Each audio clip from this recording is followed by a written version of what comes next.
ஒரு 6வது படிக்கிற குழந்தை இன்னைக்கு 10 வயதுல அவங்க மாதவிடாயை சந்திக்கிறாங்கங்க. எஜுகேட் பண்றதுக்கு அம்மாவுக்கும் தெரியல, அப்பாவுக்கும் தெரியல. கடையில என்ன இருக்கோ அதை வாங்கிட்டு வந்து அவங்க கொடுத்துட்றாங்க. அதுல இருக்கக்கூடிய கொடிய அரக்கன் டயாக்சின் குளோரின் 10 வயசுல இருந்தே உடம்புக்குள்ள போகுது. 25 வயசு வரும்போது அவ திருமணத்துக்கு வரா. அப்போ 15 ஆண்டுகள் இந்த டயாக்சினோட வாழ்றா. இது எங்க போகும்? ரத்தத்துலதான் கலக்கும். இதை கேட்டுட்டு இருக்கிறது பெண்கள் மட்டும் அல்ல, ஆண்கள். உங்க பெண்கள் எந்த நாப்கின் பயன்படுத்துறாங்க, அதுல என்ன இன்கிரீடியன்ஸ் இருக்கு? அதனால என்ன தெரியுமா பெரிய பாதிப்பு? வருங்கால சந்ததி. வம்சத்தை விருத்தி செய்பவள் பெண்.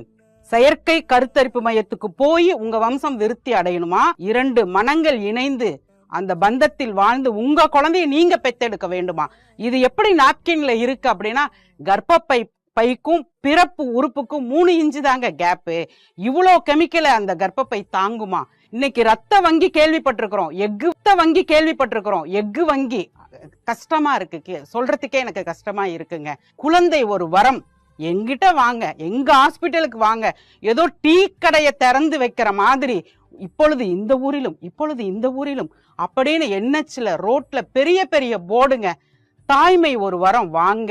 ஏங்க, ஒவ்வொரு பெண்ணும் என்ன ஆடா மாடா சென சேர்த்துறதுக்கு ஆஸ்பத்திரிக்கு போறதுக்கு